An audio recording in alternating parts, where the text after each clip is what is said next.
Marcus, we are going live right now, so I just want to give you that warning there.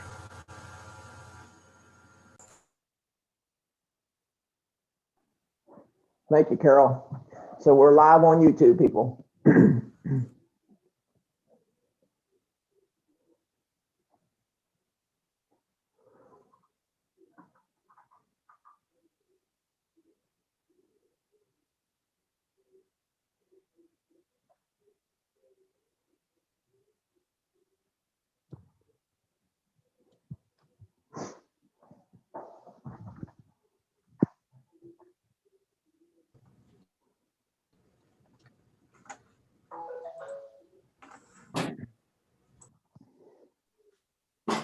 Okay, it looks like we just hit the 1 o'clock hour, so we will kick off the meeting, call it to order.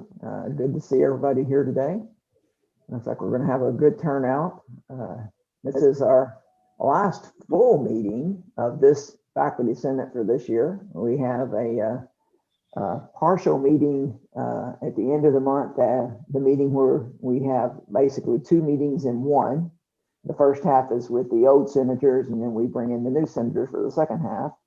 So, but this is the last one for this faculty senate as a whole. So, welcome everybody, and we have quite a bit on the schedule today, so I'll just jump right into it. Amber and Josh can get the roll call off of the attendance that is. If anybody's using a phone, please put in the chat so they can make sure that they get your name for attendance. And start off by putting forward the minutes from the March 16th meeting. Do I hear a motion that we approve those minutes? Someone raise their hand. Okay, thank you, Bethany. Do we have a second? Okay, thank you, Amber. So are there any discussions, changes, additions, or deletions that need to be made to those minutes that were provided to you? All right, hearing none. Does anybody have any oppose the approval of those minutes? Any abstentions? All right, then the minutes are approved. One thing that I have had the opportunity this year is being involved in some of the Chancellor's leadership meetings, and he usually has some presentations at those meetings. And so this year, a couple of the presentations that I was able to see, I've asked those people to please come and do a presentation to the faculty senate today. I was wanting to try to get them earlier, but we've had a lot on our schedule and haven't been able to have as much presentations maybe as we would like to have had. But today we have the honor of having a couple of guest presentations. One of them will be on the P20 campaign dealing with mental wellness that will be presented by Jamie Clark, and then that will be followed up by a presentation from Brianna Whitley on SENSE, the Students Embracing Nature, Sustainability, Environmentalism. I thought both of these presentations were ones that the Senate needed to see and would like to see. So I'm not going to waste a lot of time. I'm just going to turn it over to Jamie and let her go first with her presentation. And she has full control of the screen, and I know she has a PowerPoint she's probably going to load up. So Jamie? Yes, and actually I had tried to send you a chat here, but it's not letting me share screen, so I don't have the permissions to do that. Oh, you don't have permissions. Are you there, Carol? Jamie and Brianna, Jamie Clark and Brianna Whitley would need ability to share screen at least. Okay, yeah, they should be good to go. Okay, thank you, Carol. Okay, Jamie, now we can try. I'll tell you what, having Carol here is just a great resource. Yeah, it's still not allowing me to do it.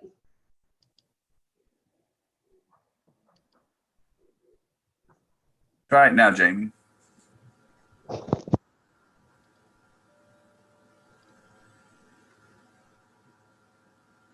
There we go. All right, here we go. Thank you. I appreciate that. Well, thank you so much for letting me come in and speak with you all today. We've been talking about this P20 campaign across campus quite a bit, which has been really helpful and really some engaging conversations. And I really wanted to talk to all of you because I think one of the areas that we can really do better in partnering based on this P20 campaign that I'm going to talk about is some of the liaisons between some of our offices like counseling and psychological services and faculty. And so I'm really excited to get to talk to all of you and have kind of your insights and perspectives moving forward. Just so you know what the P20 campaign is, it's really a committee that's designed to address healthcare and education for students pre-K through grad school. So that's really the P20 part of it. On this campaign or committee that I've been working on, there are representatives from all across the state. And so those are medical professionals, mental health professionals, and also in the education field. So we're looking at kind of a broad range of different things. Some of the main things, though, are learning how to build kind of a comprehensive resource guide, and it's very extensive, that would really talk about building an infrastructure for mental wellness, trauma-informed care, cultural responsive programming, and more comprehensive support structures across campuses. So a lot of people are using this for their organizations, but I think that we specifically want to look at how this might impact SIU.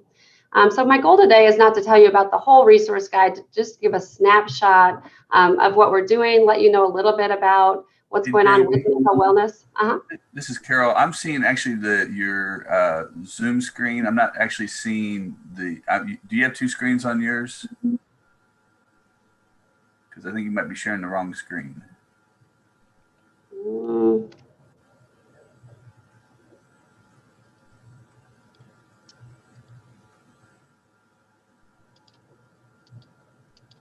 I'm showing the only one that'll let me here. Okay, here. You see this now? There we go. Okay. Perfect. We got it. Thanks. Okay. So just talking about mental wellness and where this is coming out of, kind of from my perspective, the mental health issues are on a rise across the country. And so SIU is certainly no exception from that. And in fact, what I'm going to show you here today is that our numbers are actually higher and maybe even more severe than across the country. Why this is so important and why I really wanted to engage kind of faculty around this is that you're often on the front lines in working with our students dealing with mental health issues. And COVID has certainly increased these, which we're going to talk about today. So just to back up a little bit about the history of this, they were noticing mental health issues being on the rise all the way back to 2010. So in 2000, they looked at this, and about 16% of students who were walking in for counseling services were dealing with issues that were more severe. So, you know, that might be chronic suicidality, impulse control, self-injury, trauma, those types of things. That was up really significantly by 2010. So 44% of students that were presenting in 2010 were dealing with more severe psychological issues.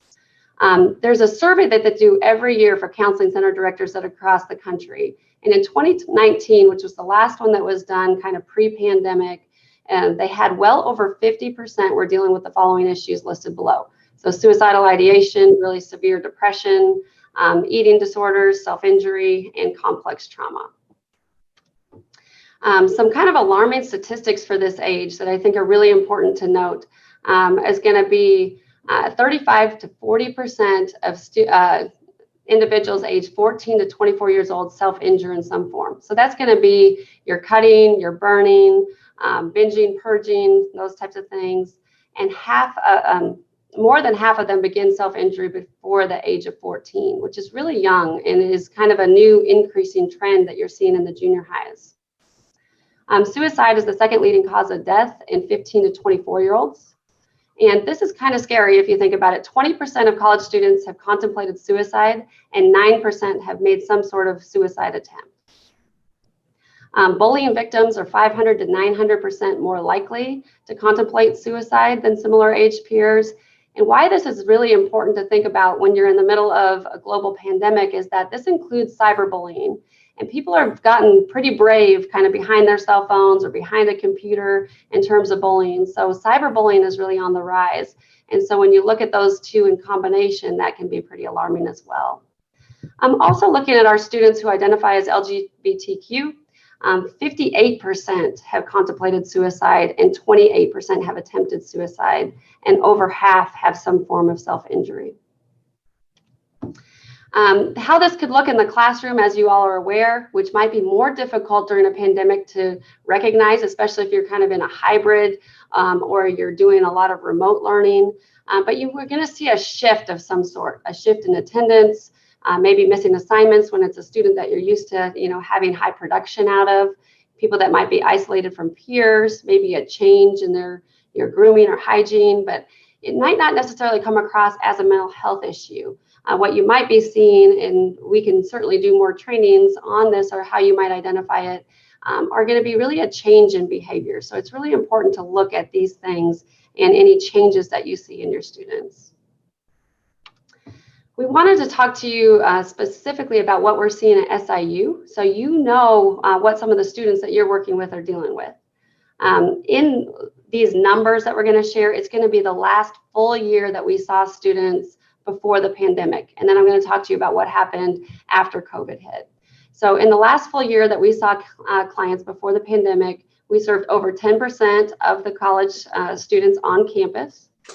And when we compare ourselves, we look at similar sized universities across the country. In terms of crisis appointments, so this would be our students who are walking in feeling suicidal or at risk, or maybe dealing with a psychotic break. Most universities our size under 400 in a year. We saw 1,463. Hey, Jamie, your slides aren't advancing. I've got the slideshow if you want me to run through it. I don't know whether it's just something on your end. Yeah, if you don't mind, that would be great. Okay, let me share it and then I'll run through it and keep up with you. Okay, awesome. So moving on to the next one there. Let's see. Yeah. We also, when you're looking at similar sized universities, in an average year, they saw 4,494 total visits. We saw 10,071, so more than double the number of student appointments as universities our size. When students come in, we have them do what we call the CCAPS, and so they do a measure where they're looking at kind of all these different scales, and then every third session thereafter, we look at these, and we were higher on every single category than other institutions across the country. And if you look at these 4 primary scales, we were significantly higher than other institutions. So depression, generalized anxiety, hostility, and overall distress. Looking a little bit more into our numbers, we had 1,233 students that came in and were dealing with some type of suicidal ideation. So a very high percentage of our students, and really in 1 year, an alarming number of students that were dealing with some type of suicidal ideation. During that year, we facilitated 27 psychiatric hospitalizations, and that is up. I can tell you that even with less students on campus and more doing remote, our hospitalizations are up currently. We had 54 students who had some sort of psychotic break and were dealing with some type of psychosis or thought disorder. 1,500, more than 1,500 dealing with some trauma-related disorder. Almost 800 dealing with some type of personality disorder. 426 with bipolar, and 580 students, not just that were using substances or drinking alcohol, but that had some type of diagnosable substance use disorder. The next chart, moving on, is really looking at the first 9 weeks of classes for the fall of 2017 through the last year before the pandemic. So as you see here, as enrollment went down, our client numbers actually went up. So our crisis appointments steadily went up as enrollment went down. Our mandated suicide assessments went up, and our total appointments went up. So the mental health issues were clearly on the rise, as you see, with fewer students having more appointments. And then you have COVID hit. And so here's what I want to talk about is what was the impact of COVID then on mental health and wellness. just looking at the general adult population, so this is not just on college campuses, this is adults across the United States. Pre-pandemic, in January to June of 2019, 11% of the general adult population met criteria for some type of diagnosable anxiety or depressive disorder. That was up in January of 2021 to 41%. So a huge increase there just of, with the uncertainty that can lead to anxiety, a huge jump in terms of the mental health issues that we're seeing across the country. When you break that down into different age demographics, I think it's really important to look at for a couple of reasons. Number one, adults aged 18 to 24 were actually at 56% that were experiencing some type of anxiety or depressive disorder. And also, if you look at the next category, which is a lot of our faculty or staff on this campus, almost 49% were dealing with some type of anxiety or depressive disorder. So not only do we need to look at the impact on our students, but we need to look at all of us and all of those essential workers that are dealing not only with their own stress related to the pandemic, but dealing with, being on the front lines and working with students. And I think this is really important when you're looking at the faculty and staff. It's also important to look at healthcare disparities across the country. This is really primary. We know that there are healthcare disparities anyway, in terms of access to, even internet or remote learning or care in general. But there's a disparate impact also on the health consequences looking at our BIPOC population.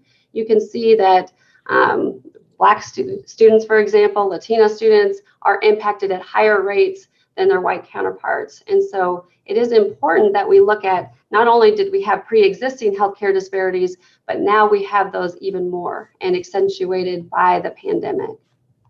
They didn't look at or have a chart specifically for socioeconomic status, but they did highlight that significantly more financial struggles or those that had kind of a lower SES status certainly were more impacted also by the pandemic, but they didn't have the exact numbers on that.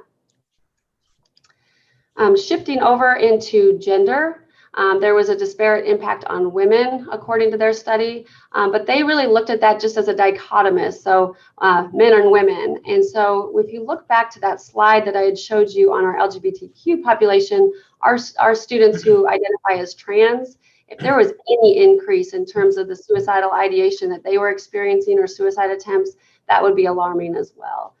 So it's important to keep those things in mind. The next slide, I think, is absolutely kind of astounding and interesting to look at, and that is essential workers versus non-essential. I think a lot of us had conversations or debates about, is it worse to be kind of at home and, those that are laid off or be on the front lines, at least you have a job or a position. This gives us some insight into what it was like to be on the front lines and many of you being essential workers. So symptoms of anxiety and depression were higher in those that were deemed essential workers. They also looked at substance use. So prior to the pandemic, about 4% of the adult population struggles with some type of diagnosable substance abuse disorder. That has shifted up with the pandemic to where the general adult population, non-essential workers, was at 11%. And if you look at our essential worker population, that's 25%.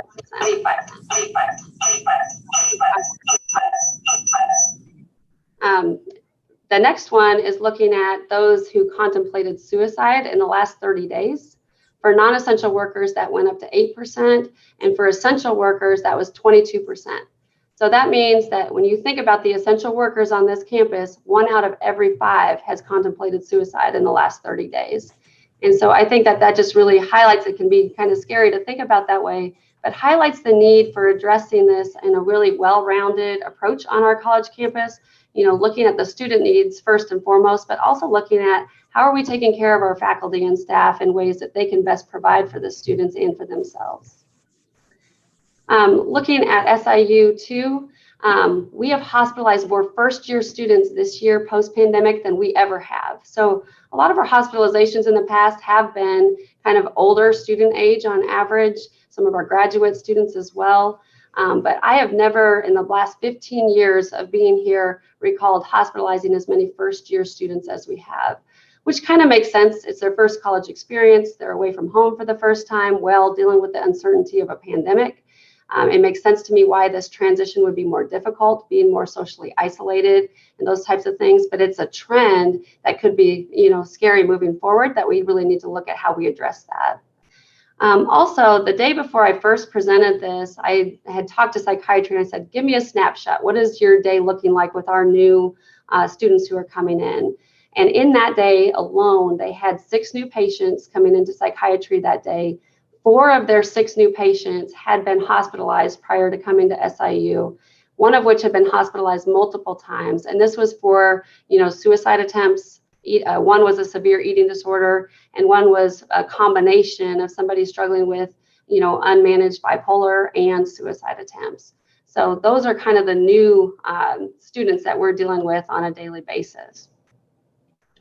So the P20 campaign has really looked at this in terms of looking at not only students, how do we intervene with students kind of P through 20, age, but also looking at initiatives for staff and faculty wellness, because you are the caretakers, you are the providers, you are on the front line looking at what our student needs are.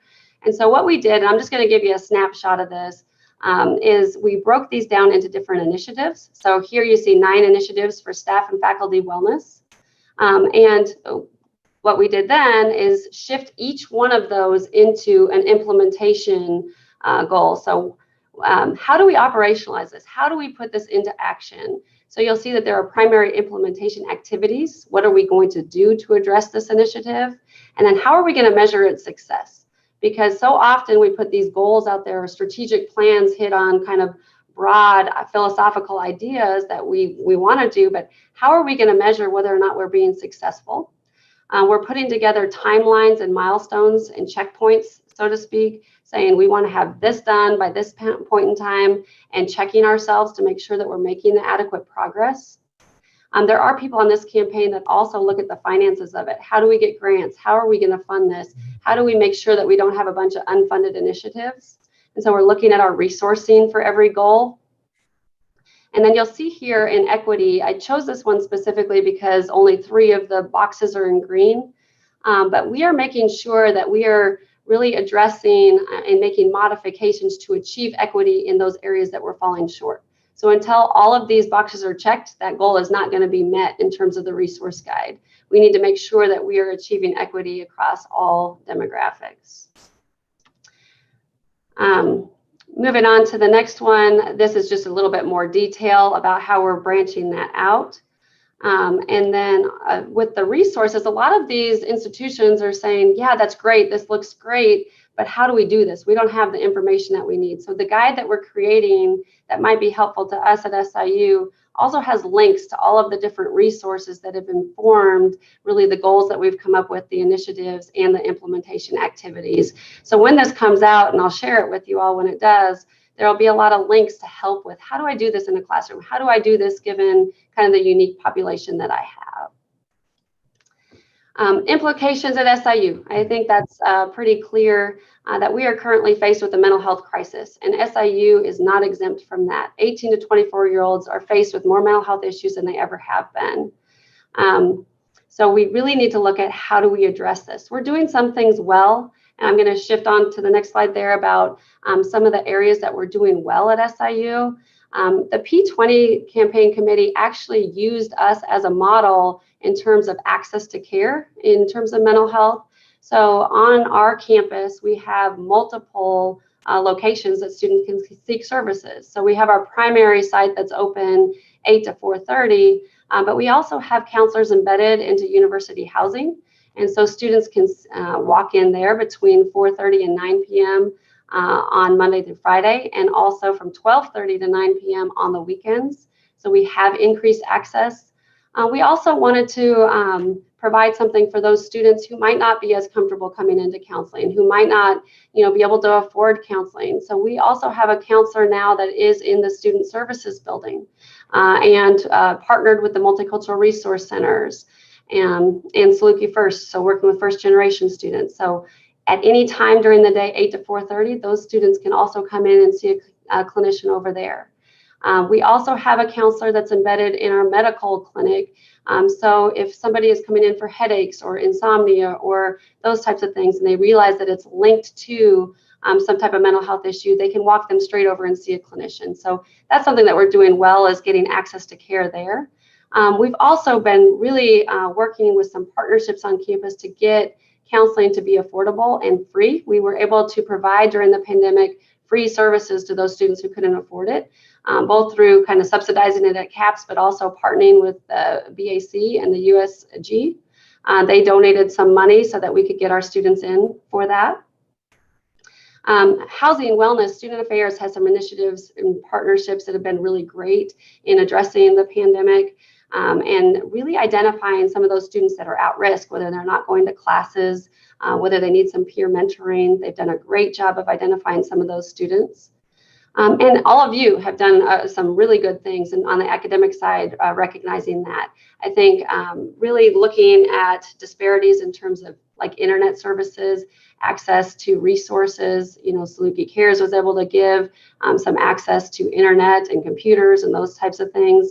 But also looking at things like the pass, no pass grading, and looking at getting rid of some of the test scores for admissions. Some of those things are really being looked at in the campaign as positives that SIU is already doing. Moving to the next one, I really want to talk about some of the growth opportunities that we have.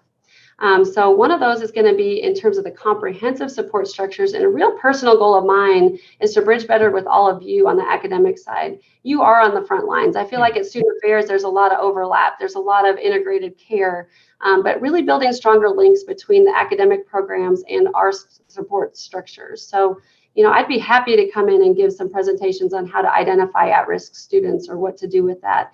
Maybe putting some of our resources on the syllabi or, better linking in some of those ways. I think that is a real goal that I have for the upcoming year.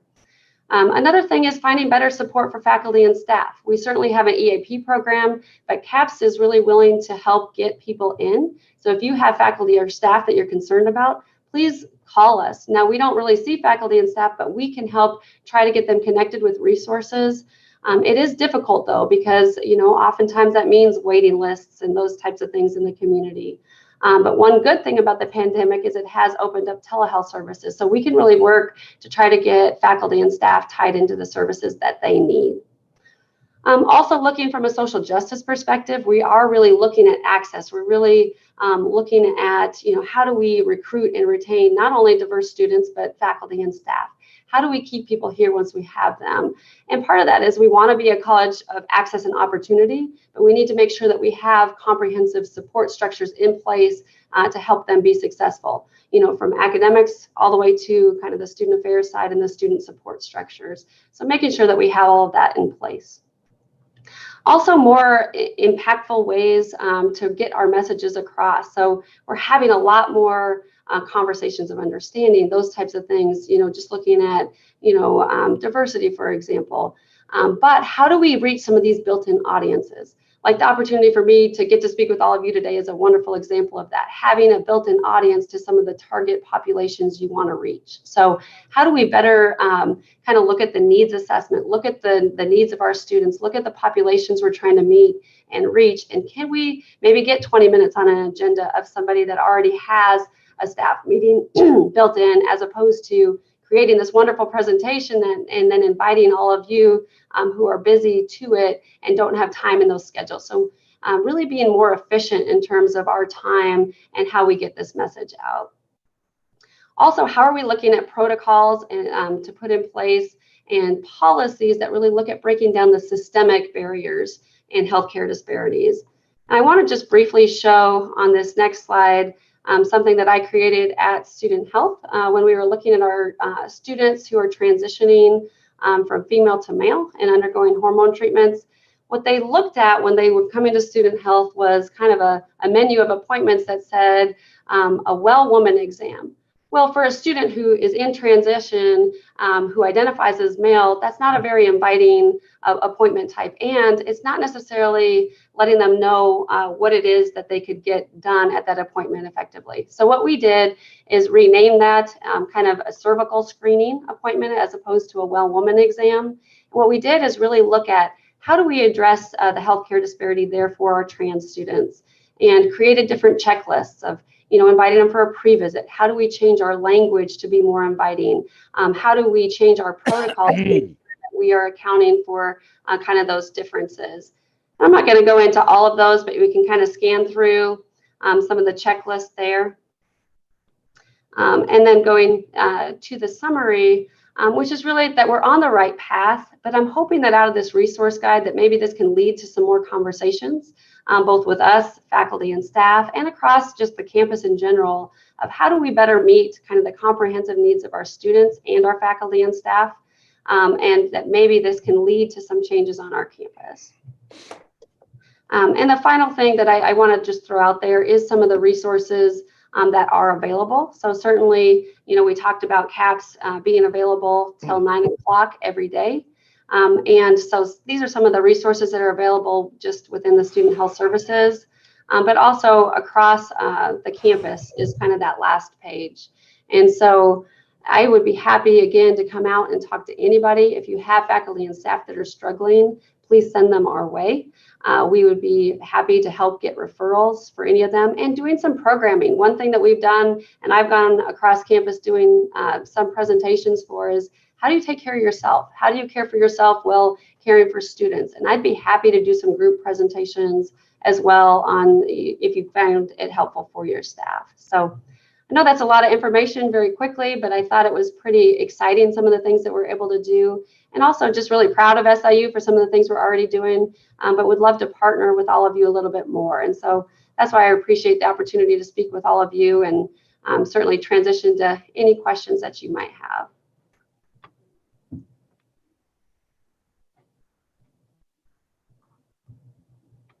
Well, we really appreciate you coming, Jamie, and this information. I can send the slides out to the group, so you'll have her slides. You don't go back through them. But it was really, I thought, a very thought-provoking and a conversation that I thought that the faculty center would really like to hear. And I did want to mention, I failed to at the beginning, but Jamie was selected as a woman of distinction this year, and some of the work she's doing, you can understand why. So congratulations on that, Jamie. Well, thank you very much. I appreciate that. So the next presentation is going to go a little bit in a different direction. This is a student organization that is doing some really great things, and I invited Brianna Whitley to come and do the presentation, and looks like she is ready to go. So Brianna, go ahead. Awesome, thank you so much. As he mentioned, my name is Brianna Whitley, and I'm a graduate student in the plant biology program, and I also did my undergrad here as well, so definitely a proud Saluki. And today I just wanted to highlight something really exciting that has happened in the recent years here at SIU, and that is the signing of the Second Nature Climate Commitment, and we'll talk more about that.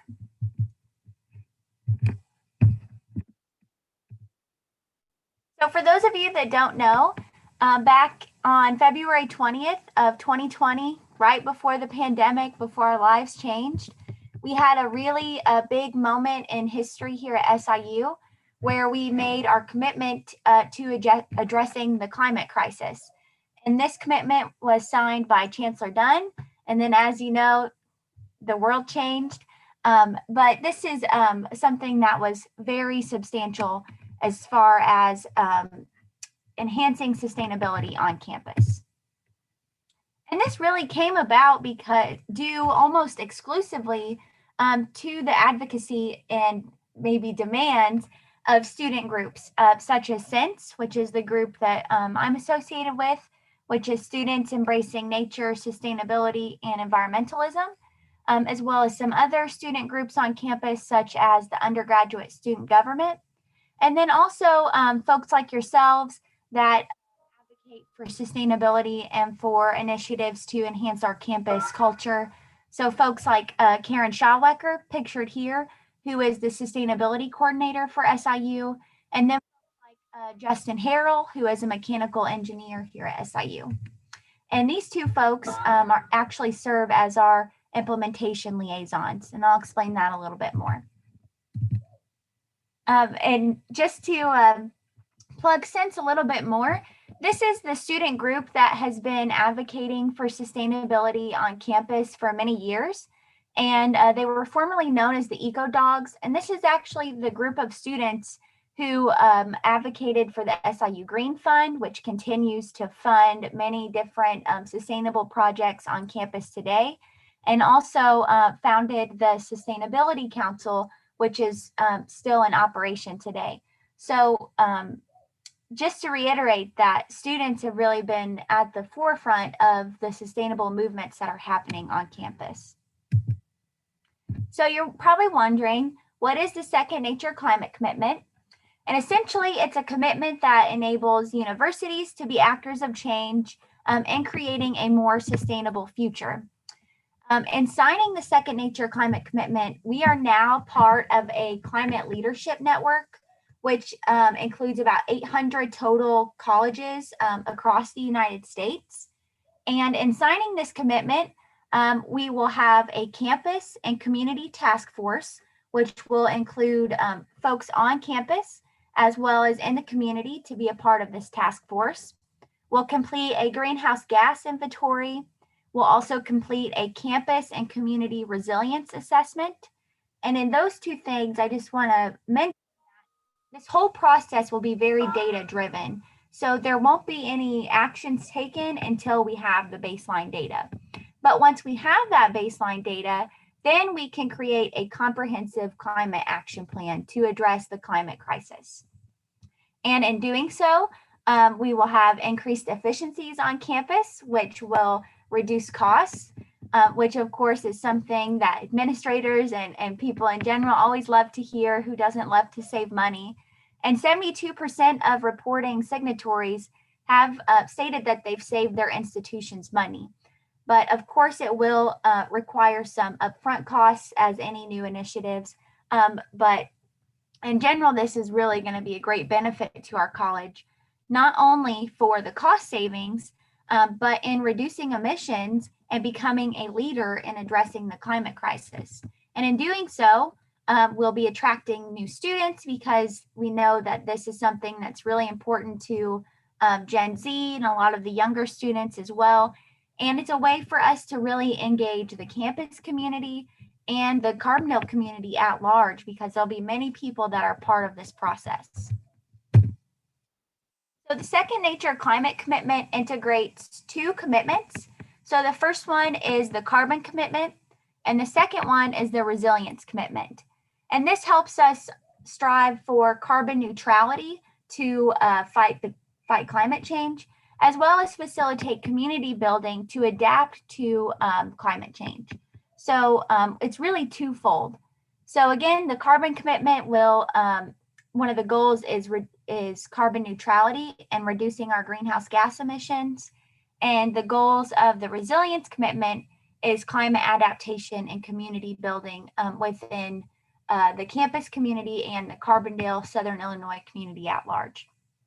And so far in Illinois, there's been 15 higher education institutions that have signed on, including SIU Carbondale. And some of those include some small community colleges like Lewis and Clark Community College, as well as some other bigger institutions such as University of Illinois at Urbana-Champaign. So there's a lot of players that are in this game right now, including SIU, which is really exciting. So where are we at in this process now that we know what this commitment really is? Well, again, we signed this commitment on February 20th, 2020, and then the pandemic happened, and unfortunately that did become a lower priority to really get this ball rolling. So right now we're in the organizing phase. And at this point, we were hoping to be in the assessment phase, but of course we had to adjust. So now we're at the organizing phase. And as part of this organizing phase, there's the implementation liaisons, as I mentioned earlier, and they're basically our chief climate change officers. They're the ones that are really at the forefront of this movement and this initiative. And that's, again, Karen Schauwecker and Justin Harrell. And then they've completed the implementation profile, which is just a process that lists all the key stakeholders in this process. And then they've also began to generate a list of 30 to 40 folks who might potentially serve on this task force. And these are 30 to 40 people here on campus that are going to be key players in the next steps. And so this doesn't include people from the community yet, but those people will be engaged as well. And really this list, as I said, has been generated by the implementation liaisons. So once we've established that task force, then we can really move into this assessment phase, which is going to be key. And in that assessment phase, that's where we will do the greenhouse gas inventory and have a better understanding of what our emissions are here at our university, as well as the resilience assessment, which will help us understand how well we are suited to face the potential impacts of climate change at our campus as well as in the community. Then once we've completed that assessment over the next couple years, then we can begin to create that climate action plan. And again, this will be data driven. It'll be based on the data. And from there, we can put that plan in action and we can continue to measure our progress, celebrate our small wins whenever they come about, as well as have some intermediate goals that will hold us accountable to this really big vision of achieving carbon neutrality and community resilience, which is a big task, but something that SIU is definitely capable of achieving. Okay, so with that, there's opportunities ahead. And I find this really exciting because as many of you know, higher ed institutions, we're really the drivers of innovation. And so in being these drivers of innovation, it's imperative that we are players in addressing the climate crisis. Our communities are looking to us to solve some of these really complex, big problems, and we are the ones with the resources and the creativity to do so. So while it's a big problem that we're facing when we think about climate change and these global issues, there are also these really big opportunities to innovate and really change the way that we see the world and the way that we interact with the world, which is really exciting. And additionally, the Second Nature climate commitment is going to be integrated to basically every component of campus life, which is also very exciting.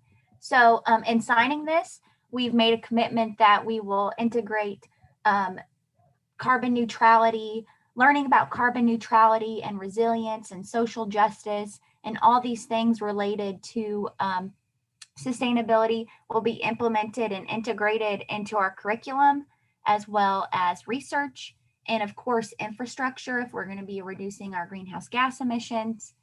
And then most importantly, everyone on campus is a stakeholder, and that's really I think why I was invited here today, because everyone should be aware that this is something exciting that has happened on our campus, and it's going to drastically change, maybe not drastically, but it will change how we really have day-to-day life here at SIU. So just something to think about. And lastly, I just wanted to end with why should we care? Hopefully I'm preaching to the choir and saying that it's not just acceptable to acknowledge that there is a climate crisis. We're at the point where we have to make action. And again, our higher education institutions are very well suited to be leaders in this fight against climate change. And we should care because a lot of the students, a lot of the kids that are in your classrooms every day or interacting with you in research, this is something that people really care about. And our futures are kind of at risk. So we just can't sit idly by and let these global changes continue. We have to find a way to intervene and do the best that we can to make our community healthier and more sustainable. That's kind of a lot of information pretty quickly, but if you have any questions, I'd be more than willing to try and answer them. I'm certainly not an expert on this issue, but it is something that I'm passionate about, and I'd be more than happy to answer your questions or potentially share resources.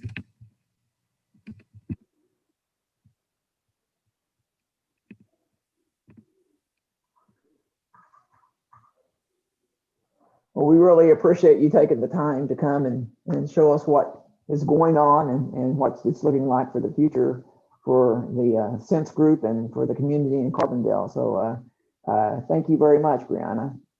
Thanks for having me. I appreciate it. As you can see, that's these two presentations. You can see why I wanted you to hear them. They are very informative and things that I think the faculty should know about. And so I'm happy to have the opportunity to ask these two young ladies to come and do these presentations today. I think they were very something that the faculty needed to hear about.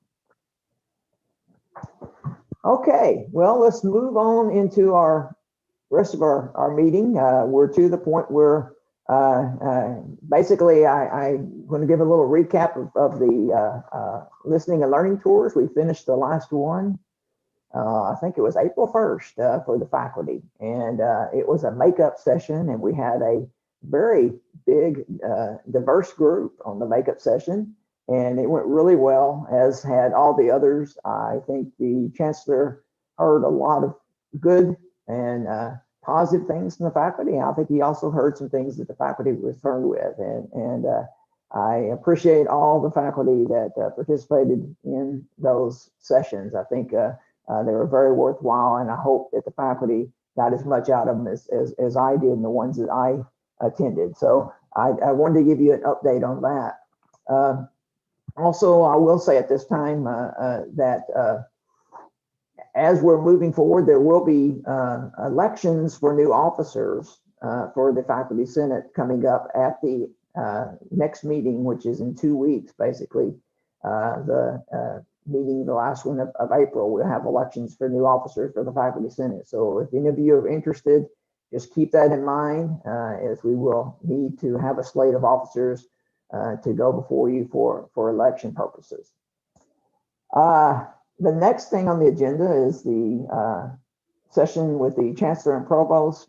And we start this off now with just questions and answers that any of the Faculty Senate members may have for our Chancellor and our Provost. So I am going to open it up for questions. And I know there's probably some people that have questions ready to go. So I saw Joe click off his mic, so I'm gonna look at Joe and say, get started.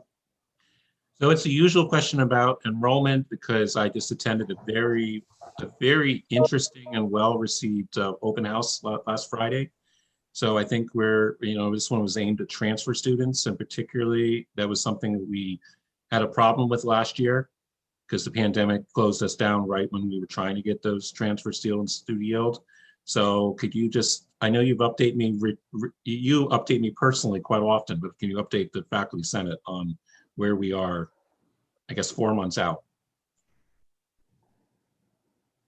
Harry, you want to cover the data? Sure, I can do that, and then Chancellor can add his comments. So in terms of our data, we have updates every Monday. And so these are data for 18 weeks out before the start of the fall semester. And so in terms of our first-time, full-time freshmen, we also have data for how we have begun registering for classes, because that really reflects our yield. So in terms of our first-time, full-time freshmen, we have admitted 6,304 students, which is 16.1% higher than this time last year. Registered, we have 128 students have registered, which is 19.6% higher than this time last year. In terms of our transfer numbers, I have those broken down by on-campus and off-campus. So our on-campus numbers are still trending slightly in the negative direction. We have admitted 946 students, which is 2.5% lower than this time last year. And we have registered 75 students, which is 7.1% higher than this time last year. In terms of off-campus students, we are doing well.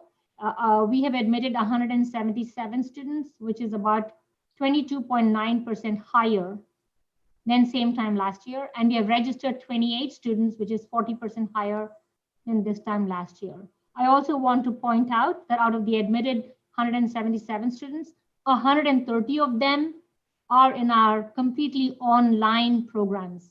So really that's the area that is growing and that is boosting our off-campus transfer numbers. In terms of graduate students, we have admitted 414 students, which is 2.2% higher than this time last year. And in terms of registered students, we have 39 students have registered, which is about 85.7% higher than this time last year.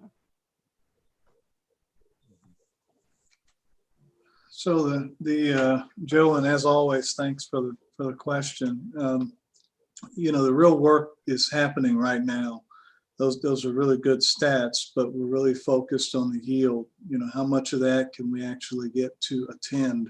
So the apps look great, you know, the admits look great, all that's nice, but there's a lot of work taking place between now and August. So, you know, what we're doing is standing up some events in key areas, St. Louis, Chicago, going down to Memphis and some other areas here locally, with really trying to work with admitted students to make sure that they're actually coming. And if there are any barriers with the information that's there, we're going to be there to help them out. I know Bethany, thanks. Dr. Rader's mentioned wanting to go out with us, and some of you are wanting to go as well. We welcome, we welcome that because you can help us close the deal.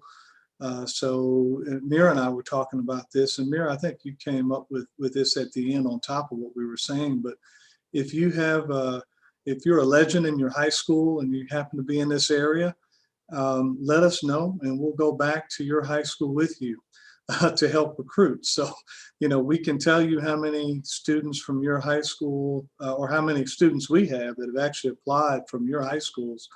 And if you want to go back and be a superstar, well, I'll parade you around and I'll read a whole bio about you and let you say something to the students we're trying to recruit.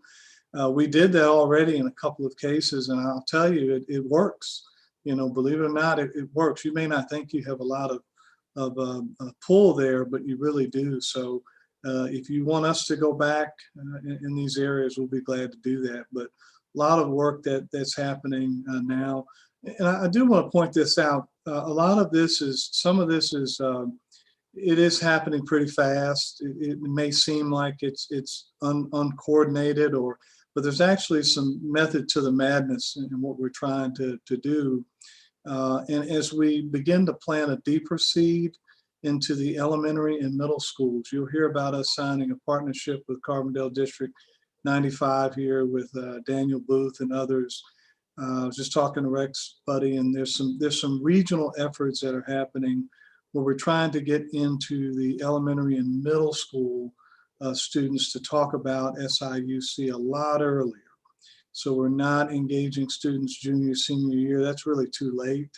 We're doing that now because we're trying to make up a little bit of time, but we are going to be tapping into the much lower grades and trying to get those students post-pandemic connected to summer camps here and get them on campus and keep them engaged. So there's a larger effort that's taken place that we haven't talked much about, but something that we will definitely be, you know, opening up to the masses. You'll start to see some of that in articles and photos and things that we're going to do with signing agreements, but that'll be for a later date. I'll talk to you a little bit about that.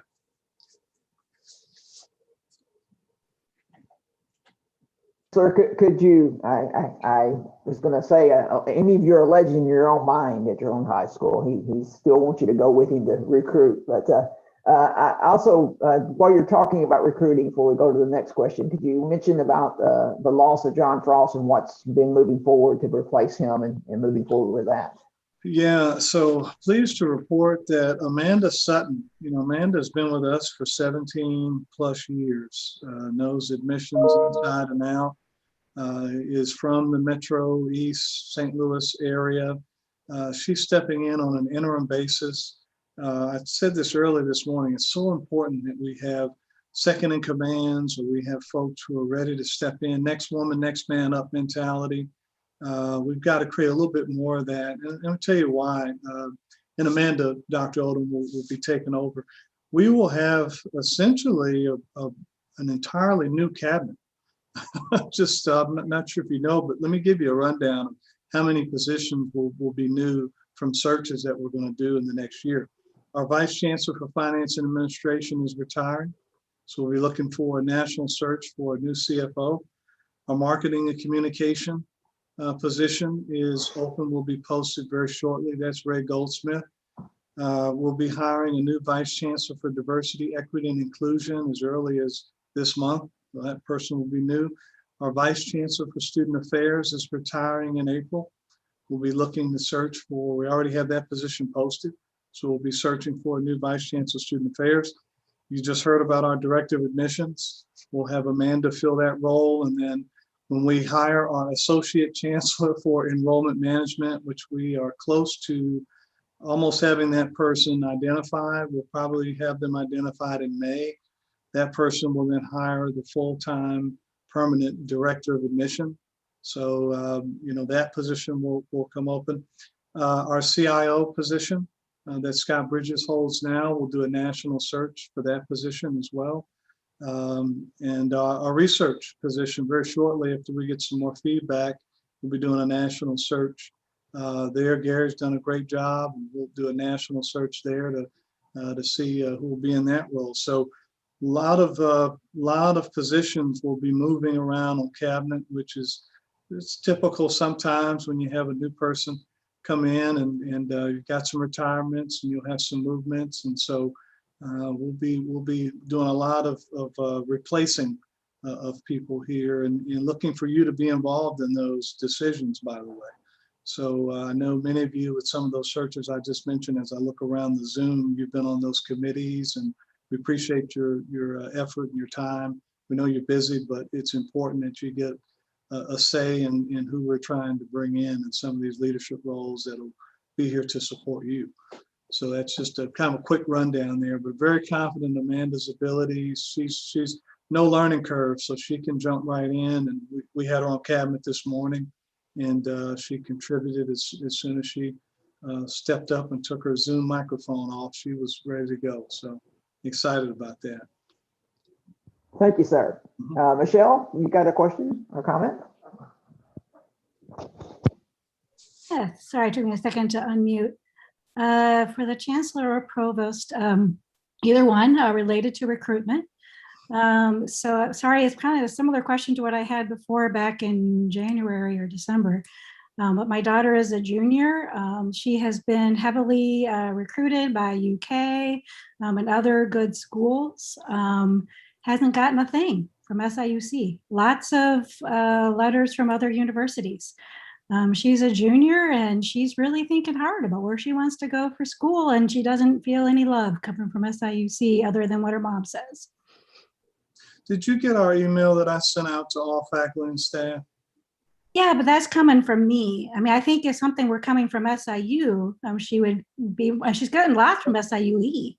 Nothing from SIUC. Yeah, no, we can fix that. So on that email, I have my email address for folks to just contact me directly. And if you don't mind, I have my email on there. It's austin.lane@siu.edu. Either way, can you send me her information so that I can reach out to her directly? If you can just put it in the chat or send me her cell phone if it's okay. And I promise I won't bug her to death, but if you send me her cell phone and her email, I promise as soon as we get off this call, I'll send her something. And I'll make sure that a recruiter in this area, that's going to be Brittany Gant. Brittany is our recruiter if you're here in the area. I'll make sure that we flood your house with something. And I apologize that she hadn't received anything yet, but that's why I sent that email out, because I had a feeling sometimes you got to check what you expect. So I'm thankful for you telling us that. So please send that to me if you don't mind, and I will get to her today, if that's okay. Yeah, that's great. My main concern is just I don't know how many other students like her, we're losing. So I'm happy to do that. And my daughter's at Carterville High School, if you need to know where. But she's getting lots of things from other universities, but just nothing from SIUC yet. Yeah, well, she's going to get something. So if you can send that to me, Yeah, that's partly why we expose ourselves to asking people, what do we need to do to improve? And that's an area. So Michelle, I appreciate you, making that comment. It just makes us get better. So, and I know Mira, Mira, you want to chime in too?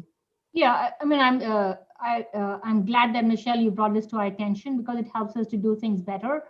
Typically, the way we get the names are in many different ways. One is we buy names constantly as they become available to us through the sort of testing sites. And then we also get names through inquiry forms where someone may go out to a high school and students raise their hand. We get the information, fill out an inquiry form, and that is how we get some names. And someone might just stop by and tell us. So there are different ways, there are formal, informal ways that we get the names. So if we look into why we missed your daughter's name, it will help us see where there may be a gap in terms of how we are obtaining our names.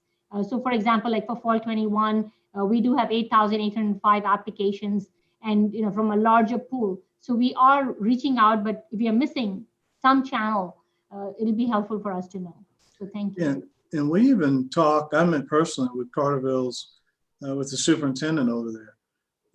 And so we also have a standing monthly meeting with superintendents and principals, Mira, just to add this, Michelle, we're actually meeting with them monthly to talk about those students that have actually applied and for those students who are still missing information. So we're following up with them to let each superintendent and principal know, here's how many from your school have actually applied.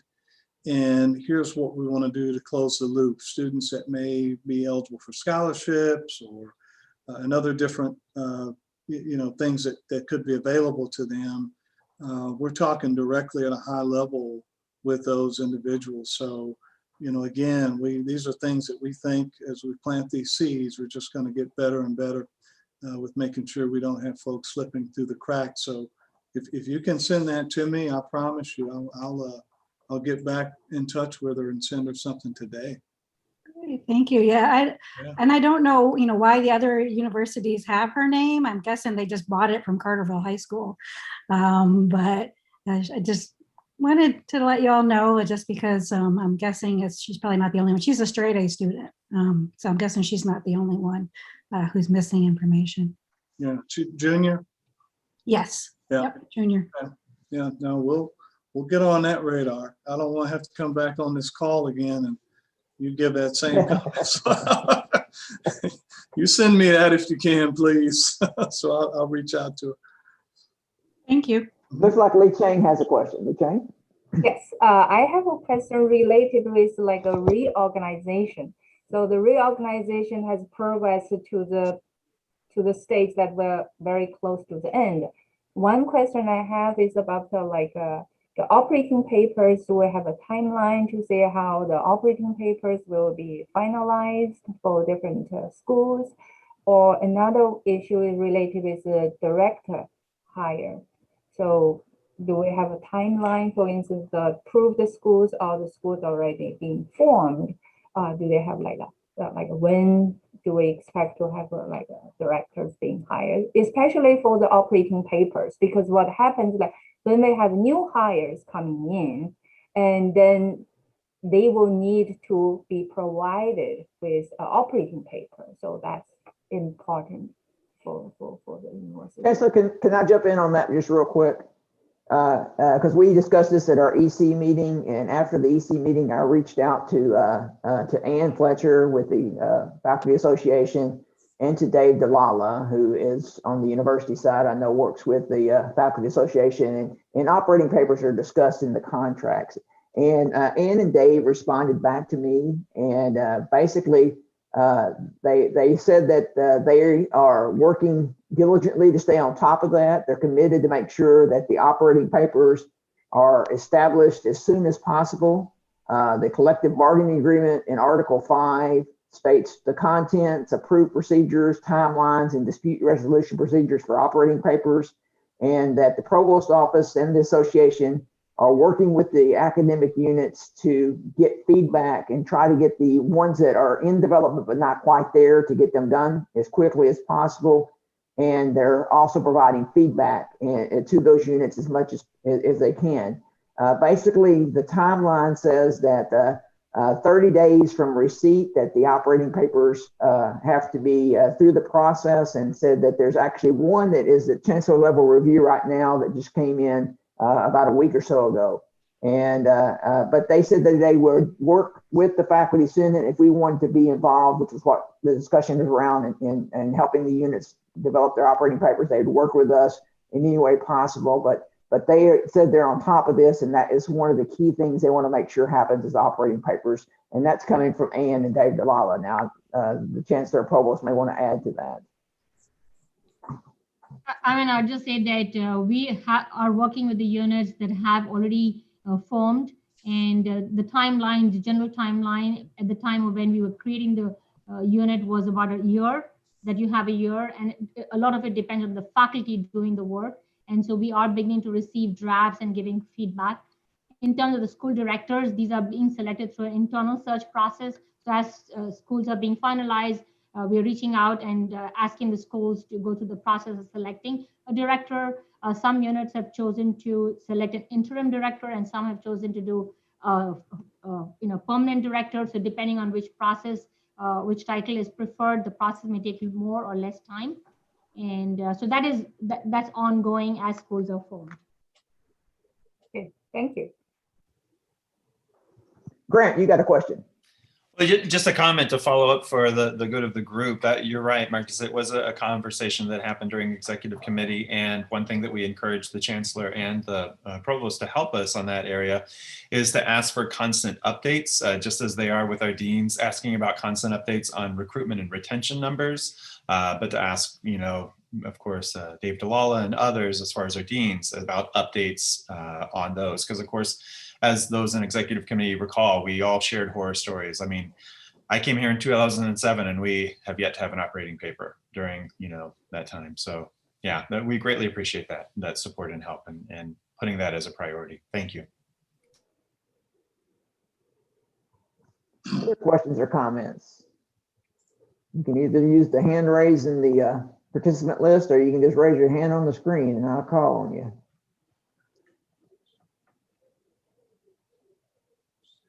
Go ahead, Matt, or was that just a stretch?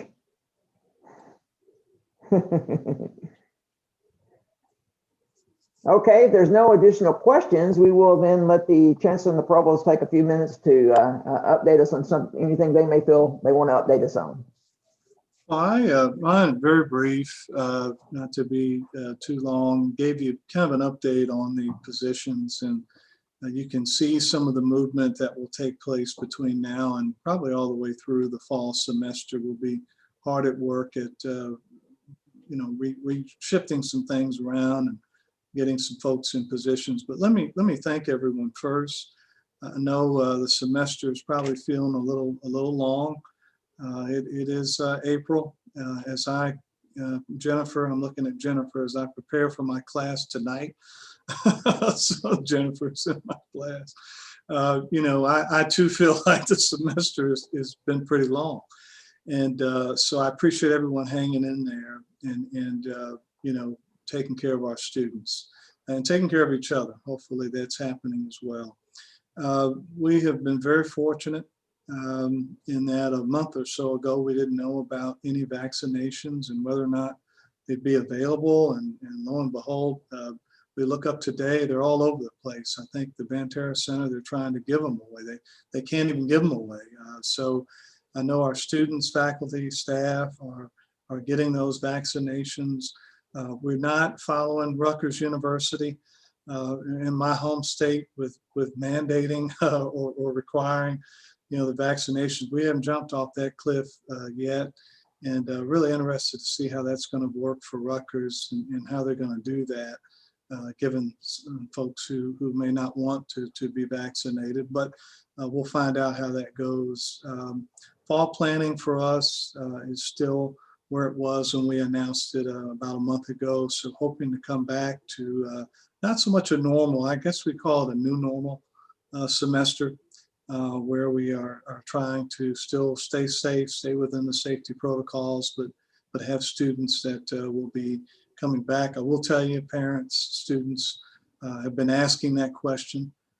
So we were able to answer that. And I think it really makes the difference as to why our numbers are where they are and how they hopefully will continue to get better as we've allowed or helped them make those decisions going forward. You will probably hear we have announced, at least the supervisors have talked in with their staff that took advantage of the remote work from home, more so in the staffing ranks. May 3rd is a date that we're having folks start to ease back into the university. And for those that are not able to do that, May 3rd, they're going to work with their direct supervisor about anything that they'd like to set up as kind of a flex schedule to be able to accommodate them. We'll still have that happen. So some will still continue to work from home if they work that out with their supervisor. The system is actually has a committee that's been put together right now to look at what we do as a system.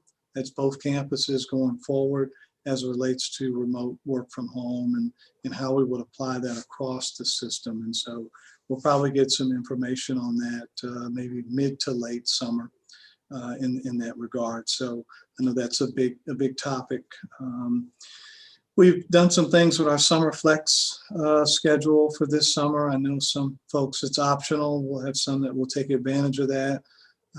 In that summer flex, depending on where people where they live and work during the day, we will try and see if we can save some money through some efficiencies with our cooling and doing some temperature changes, trying to help some of the buildings out and be able to see a little savings there. You'd be surprised how much money you can save when you're not cooling a full building for with 1 or 2 people in it. So we're going to see if we can get even close to doing something this summer and how we can maybe save a little bit. We had our legislative hearing just actually about a week ago. Those are going very well. As you know, it's a time we hold our cup out and say we love to have more if you can give us more. And they look at us like we're crazy. Some of them do, but it's still worth asking.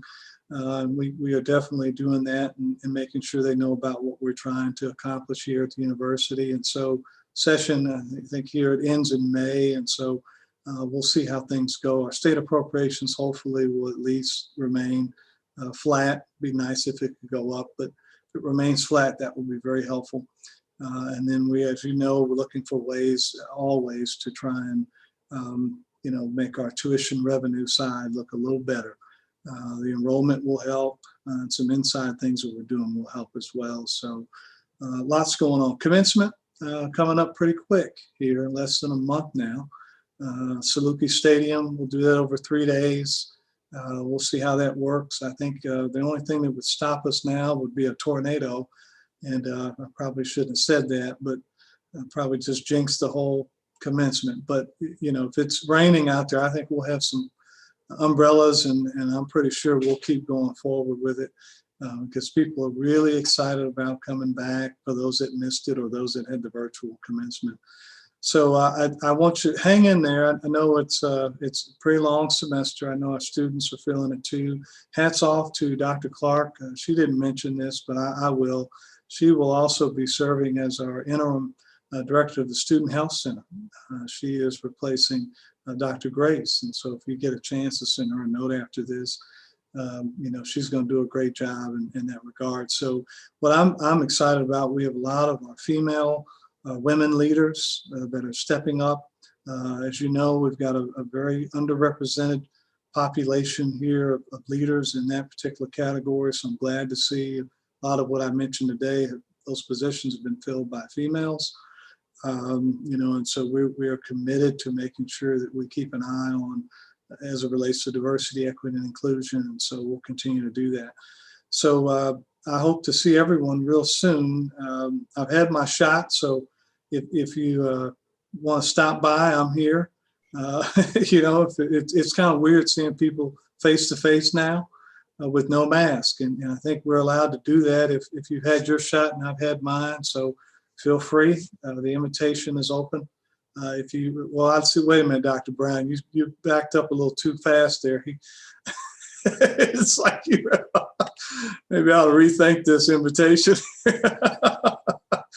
But I hope you have a good semester. A lot of work we have to get done. And I know you're busy, but we're here to support you if you need. If you have any questions, let us know. So Mira, you want to take it away from there? Thank you. I do have a few updates, but I also wanted to echo Chancellor Lane's thank you to all of our faculty, our instructors for hanging in there. This has been a tough semester without our spring break. So certainly appreciate all of your dedication to our students and to the cause. Appreciate that. A few updates, just a reminder, and you've probably seen the news item that this pass, no pass, and the satisfactory, unsatisfactory grades for the undergraduate and graduate students has been approved. And the one that I really would like to focus on a little bit is we really need all of your help in getting our students registered before they take off at the end of this semester, because these getting our continuing students to enroll really influences our 10th day numbers. So once they're home and then enjoying summer break, they might forget about registering and postpone it. So anything, because you are in direct contact with our students, you see our students. If faculty senate and all our senators and all faculty can just friendly reminders to the students, because they really look up to you and listen to you. If you can just tell them, how many of you have registered for class? Raise your hand, and every few days remind them and congratulate or thank those who are now not raising their hands because they've registered. Little incentive, whatever you can do to encourage them to register will go a long way. Also, anyone who's teaching freshmen, if you can get those freshmen to register, that will really be influencing our 10th day numbers that we reveal for retention. So when you see the retention number is really how many freshmen from one fall came back to the next fall. And our retention numbers have been going up. Right now it is 80.5% from fall 19 to fall 20. And now we are trying to make sure that our fall 20 students come back in fall 21. And so anything that you all can do to help that particular point would be very, very much appreciated. We are trying lots of different things. So our faculty helping out will also be an additional support. And it's not only just the undergraduates, but graduate students also. In terms of the faculty hires, 25 faculty hires had been approved, and those are getting finalized. And so we are hoping to have a nice new cohort of faculty joining us fall 21. In terms of these searches for the deans, for the College of Agricultural, Life and Physical Sciences, there are 5 finalists who are going through the interview process. I think so far 3 have been completed and 2 more are due to be having those interviews. For the College of Arts and Media, we are doing a search for an interim dean.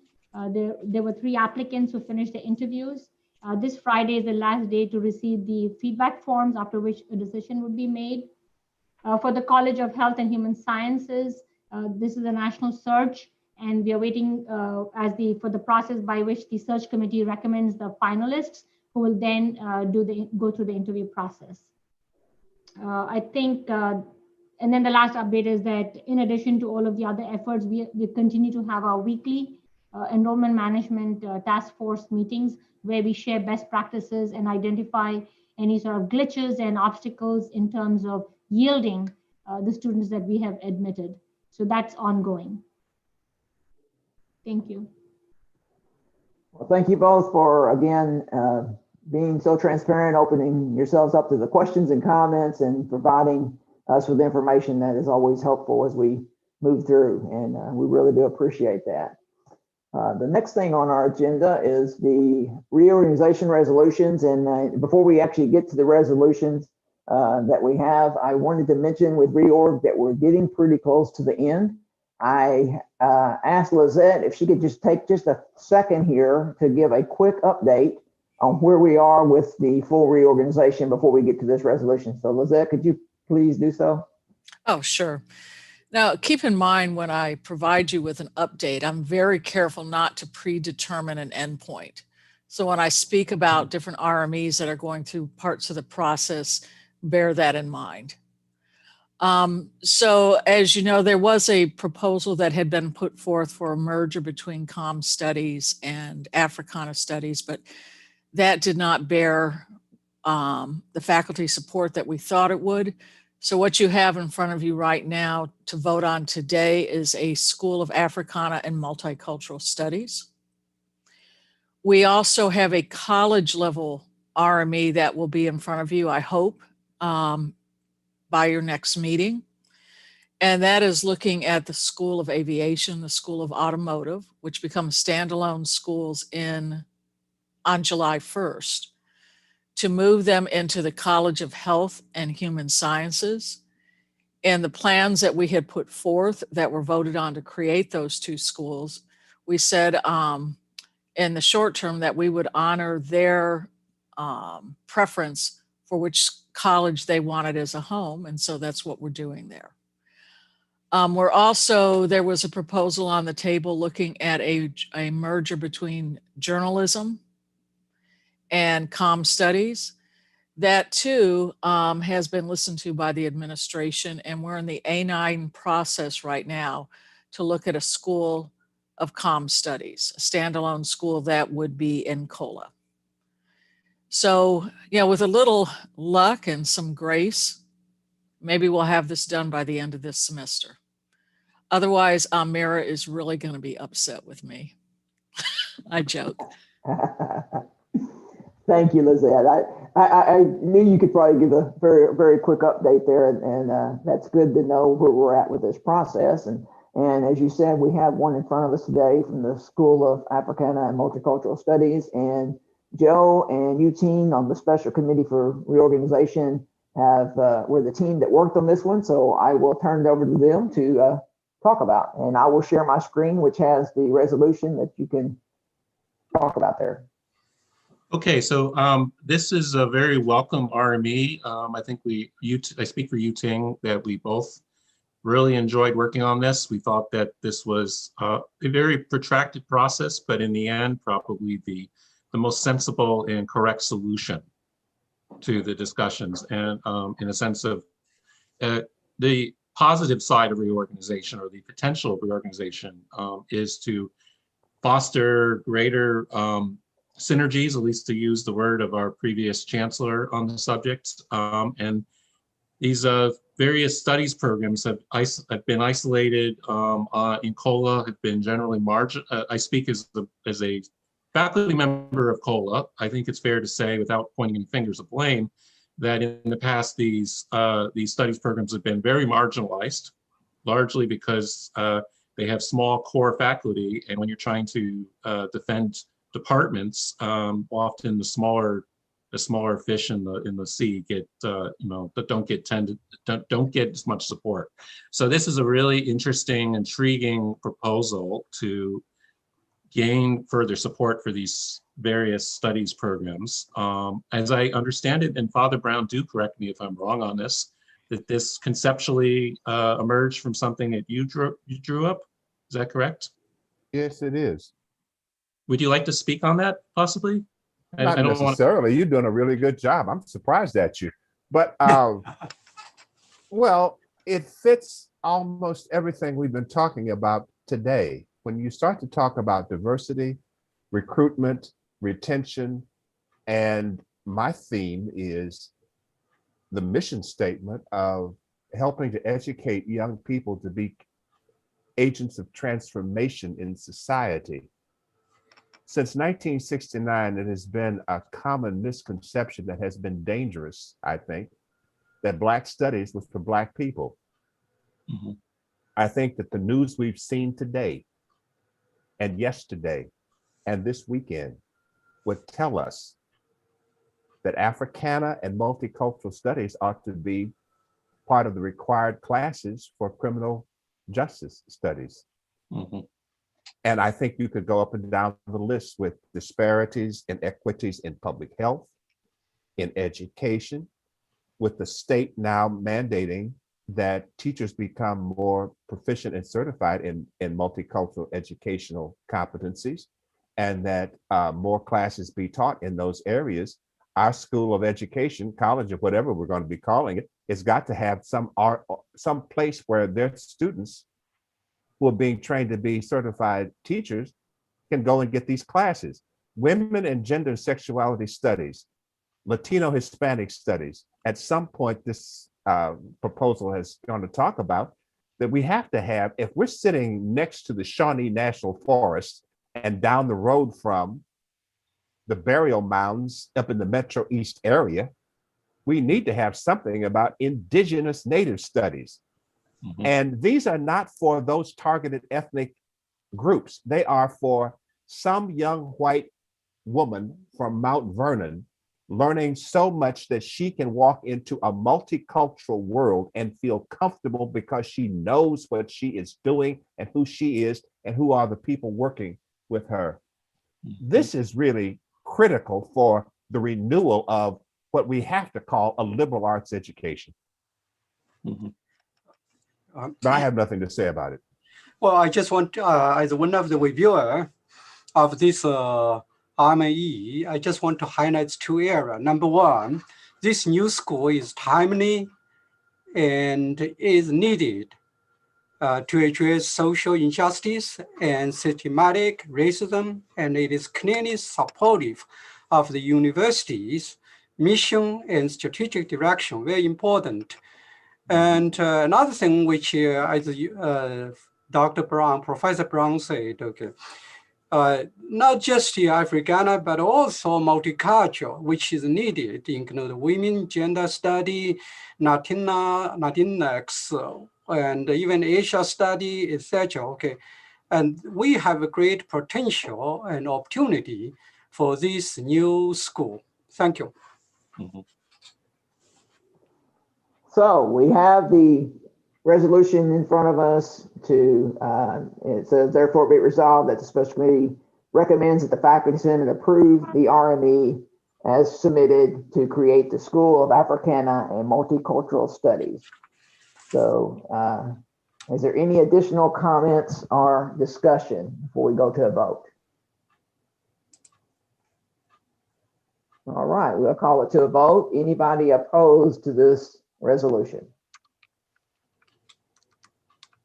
Any abstentions? Seeing no opposed and no abstentions, then this resolution passes unanimously. Thank you very much. And thank you guys for your work on it. And thank you all for listening. So we will now move into our reports. We'll start with the executive committee report from Grant, and he has some additional things he's going to be talking about.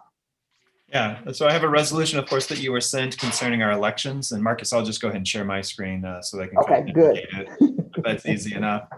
So this is, of course, what you've already seen. Since we're in the not really in the middle of reorganization, we've really kind of moved quite a ways down the road on reorganization, but we wanted to do our due diligence to make sure that we have appropriate representation across campus on Faculty Senate moving forward. This is a little bit of a transition year. And so what I'm going to show you here are just kind of some visual scenarios, if you will. And then I'll get into the resolution itself. One thing that the executive committee did a really good job kind of helping me realize is do not be distracted by the names of the programs right here. That does not mean that in the old College of Agricultural Sciences, there was only forestry and only agribusiness, or in the new Agricultural Life and Physical Sciences, that there are only these programs.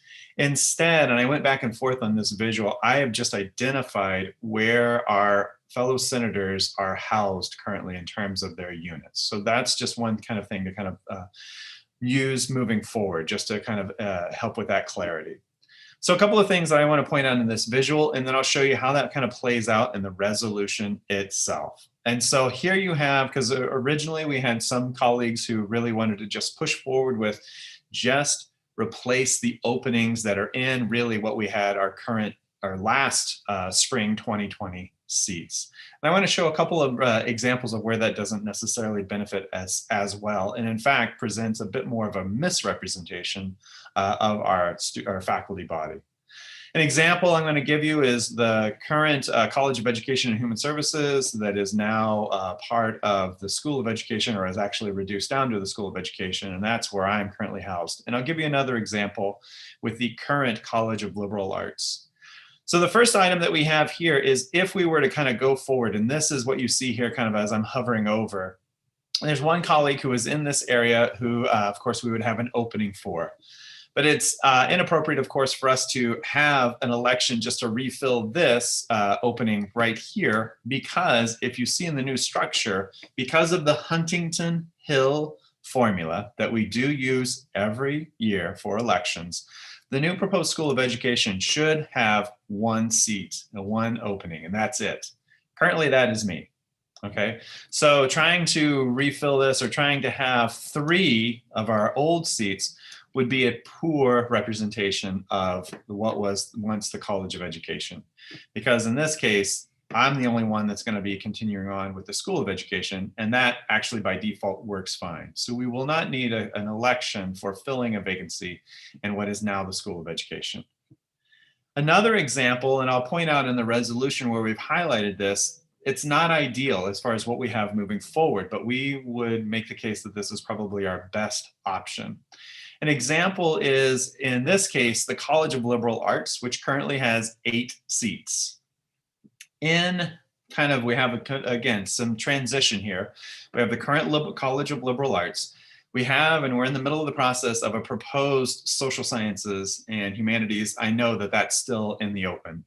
But in the end, it's ultimately probably going to look like, by the number of faculty and programs and units that are leaving liberal arts, using the Huntington Hill method, there are 4 seats, 4 openings.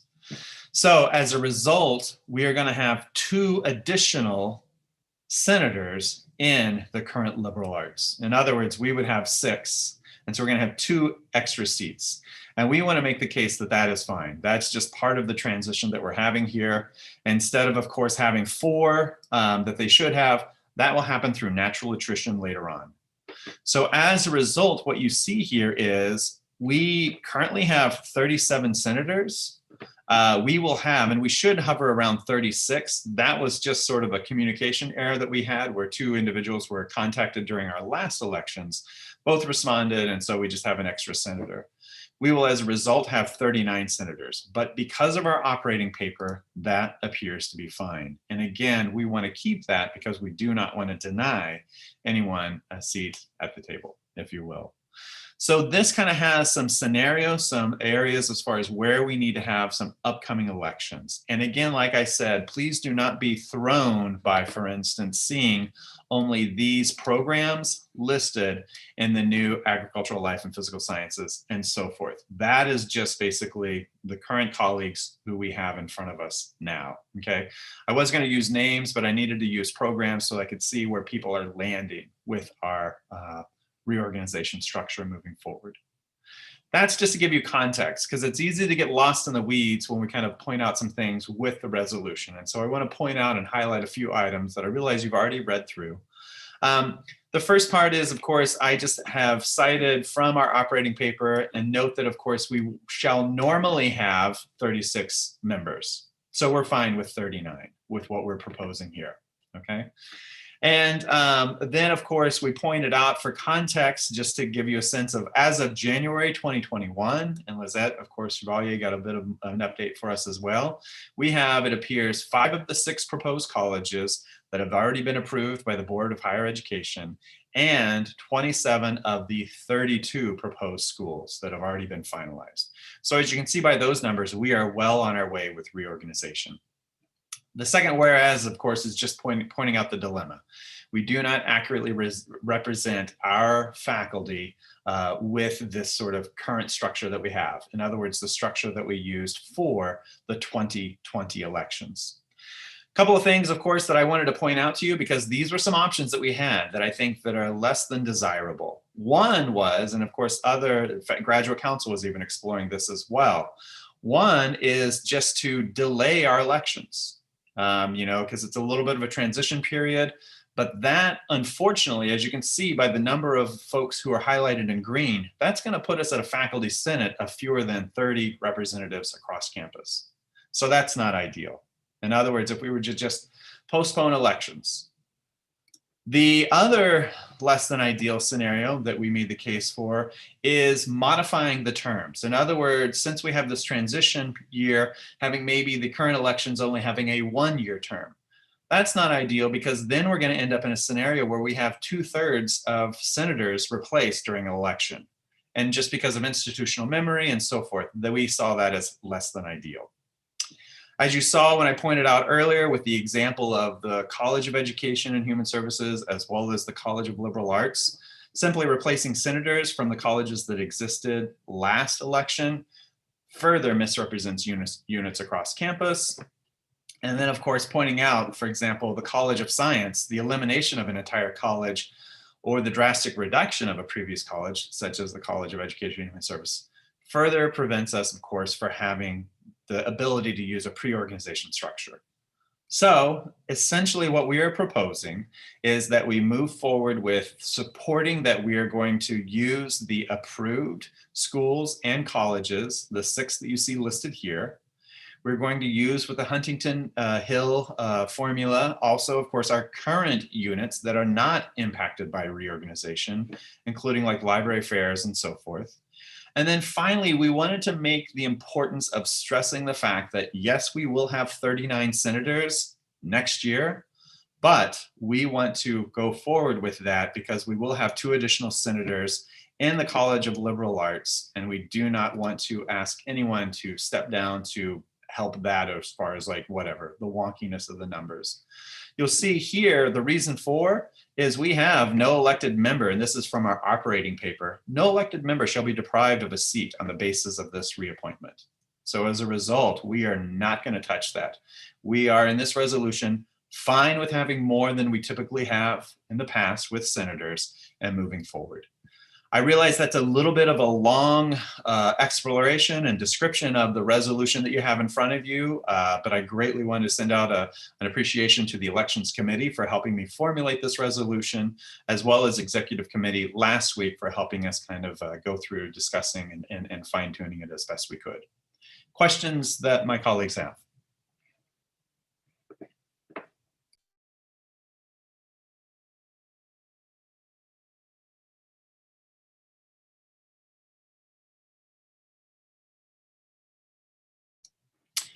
All right, Marcus, do you want to move us to a vote, if that's okay? I think you're on mute right now. Yes, we can call a vote since we have no questions or discussions. It's coming out of the committee. As you saw, this resolution is to set the voting units for the upcoming election. And so are there anybody that is opposed to this resolution as stated? Marcus, I have a point of information. Oh, go ahead. Grant, where did communication studies end up in your calculations, given that their school has not been approved yet? They stayed where they were at. Where did you calculate them, their faculty being represented by? They stayed in the unit where they're at now, which is COLA, right? COLA. So are they part of the calculation for COLA? I'm 99.99% sure they are, yes. Yeah, Marcus did a good job of helping us kind of in the Excel file, getting the Huntington Hill method calculated. When he originally did it, the calculation said that we should have, Marcus, I believe if it's correct, 29 senators before we add the 6 non-tenure track colleagues. And so he had to recalculate it by, of course, the guidance of our operating paper, recalculate it. And so as a result, it got us to the 30 to have appropriate representation. Right. It's at the end of the day, admittedly, it is not perfect at all, but hopefully the resolution indicates kind of how maybe this is the lesser of the wonky possibilities that we've used. I think you did a very fine job on this. The operating paper is very clear. You cannot deny senators who were elected last year of their full 3-year term. So I think that's why you have the 2 extra senators from COLA, because we had several elections last year. I just want to further follow up point information here. If it turns out that communication studies is leaving COLA, because it's really unclear where communication studies ultimately will go, as Dr. Chevalier pointed out to us. They're currently in the Article 9 process, so we can't prejudge what's going to happen with that. What would it do to the calculations, and how would we remedy that alteration in the following year? Obviously, we can't remedy it right now. We have to have elections. Right. I think ultimately what happens, or go ahead, Dr. Chevalier.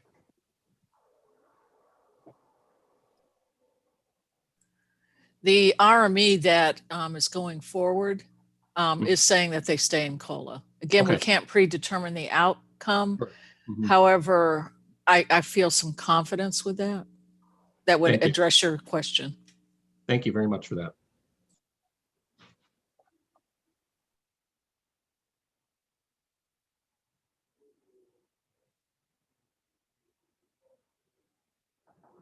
Any other comments or questions? All right, then we will call it to a vote.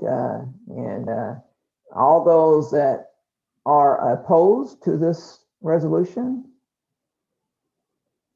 I see no oppositions. Any abstentions?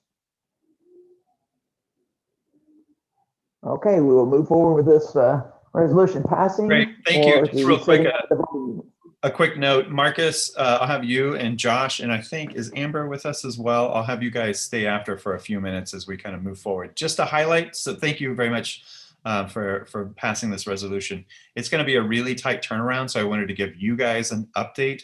We're going to send out requests for nominees today, ideally. And that way we're going to ask for those nominees by next Monday, so that then we can put together Survey Monkeys for the elections to get us ready for those senators, those new senators, to join us 2 weeks from today. So it's a bit of a tight turnaround. Apologize about the wonkiness of that, but you know, it's just kind of where we are with trying to figure this out the best that we can. So we greatly appreciate everyone's input and support. Thank you. Thank you, Grant. Okay, now we will move to the UEPC, and Bethany and Joe, I've got some RMEs that you have resolutions on. We do, and Marcus, if you could share your screen, I'm having some weird computer issues. Okay, which one you want to go in order? Yeah, let's go in order. Biochemistry. Okay. Our first RME is to approve the addition of a BS degree in biochemistry in the School of Chemical and Biomolecular Sciences, which is in CALPS. And so this resolution and the RME states that there's an expected increase in jobs and employment in biochemistry over the next 10 years, which would facilitate a need for more majors. Students and parents frequently inquire about a biochem major in open house events. And if you look at peer institutions that have biochemistry BS programs, they have very strong enrollment numbers. So we expect a similar trend with a BS in biochemistry here. There's already a biochemistry specialization, and that specialization has strong enrollment already, so 32 students for that. And if you look at the Chem 350 course, which is the main biochemistry course, you have also strong enrollment there, so 120 to 180 students in that. And so that together, the department, or excuse me, School of Chemical and Biomolecular Sciences expect about 25 majors per year in this new biochemistry major. The departments of chemistry and biochemistry already teach the courses for that specialization, which will become courses for the major. And the School of Medicine has given their support for biochem majors to take School of Medicine courses as electives. And then no other arrangements or budgetary effects were anticipated in the RME. So we are proposing to support the addition of this major in biochemistry. Are there any questions?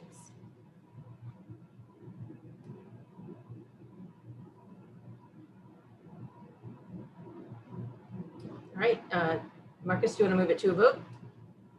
Sure. So we will, the resolution is to approval of the RME to add a BS in biochemistry. Any opposed? See no opposed. Any abstentions? See no abstentions. So that one passes. Great. Now our second RME is to approval to add a minor in public and nonprofit administration in the School of Management and Marketing in COBA. And so this resolution is motivated by the need to give students a foundation for not only graduate work, which could include graduate work here at SIUC in programs like the MPA program, but also careers that blend private, public, and nonprofit information and education. This minor will then utilize the assessment plan put forth by the Network of Schools of Public Policy Affairs and Administration. They have a set of core competencies. However, they do not accreditate undergraduate programs. So the core competencies that will be utilized for assessment are for graduate programs. There are existing courses within both management and hospitality, tourism, and event management programs that have confirmed that those courses will be offered annually for this minor. And in addition, 3 new courses will be taught by existing faculty, and the RME states that no additional resources or budgetary effects will occur. And then finally, this minor is a really lovely realization of the synergy that Joe mentioned earlier on that can take place because of this reorganization, and UEPC was very supportive of that.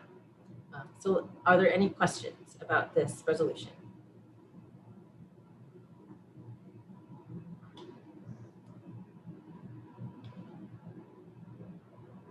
Seeing no questions, we'll also call this one to a vote. And so the resolution is to recommend approval of the RME to add a minor in public and nonprofit administration.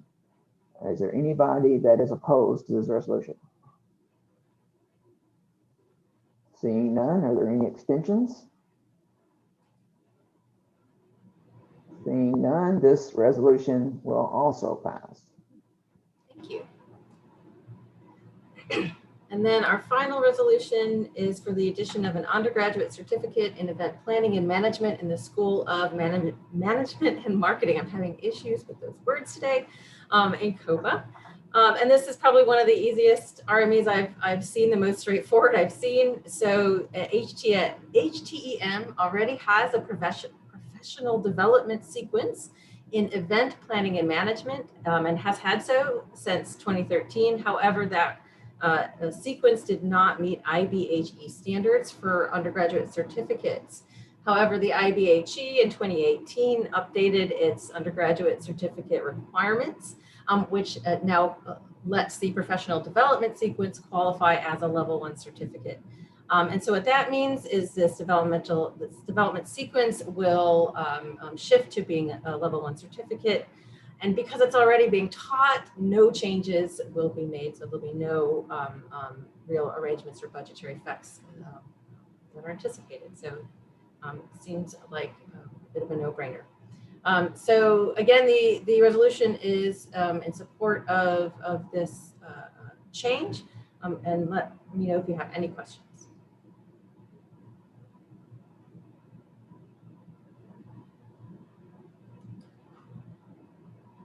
Okay, hearing there's no questions, we will take a vote on the resolution, which recommends the approval of adding an undergraduate certificate in event planning and management. Are there anyone that is opposed? Seeing none, any abstentions? Seeing none, this one also passes. Great, thank you guys very much. Thank you, UEPC, for all the hard work you've done with the different resolutions. Next is Budget Committee with Jacob.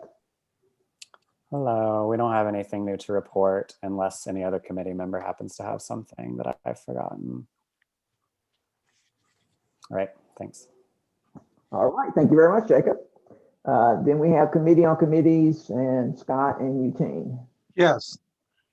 Well, one report.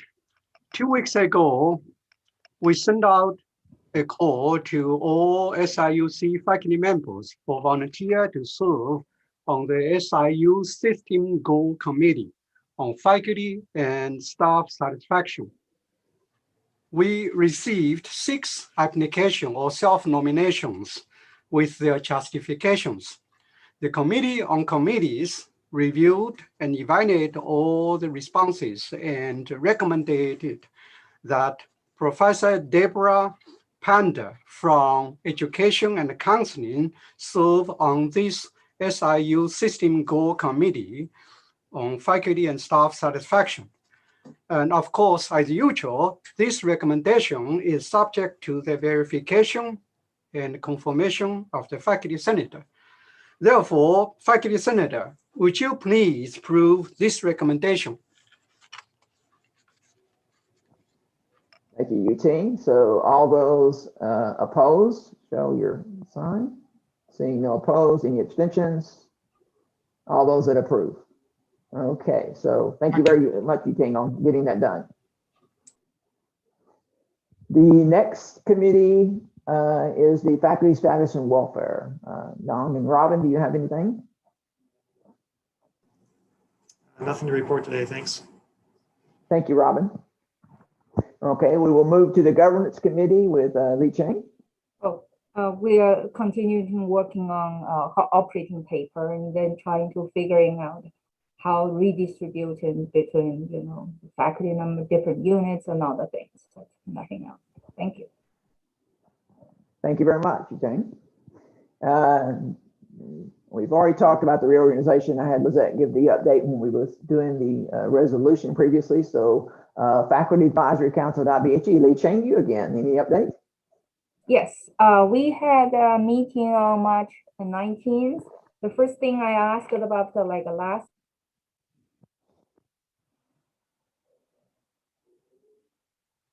You went to mute, Eugene. How are you, Li Cheng? You went to mute. Oh, sorry. Yeah.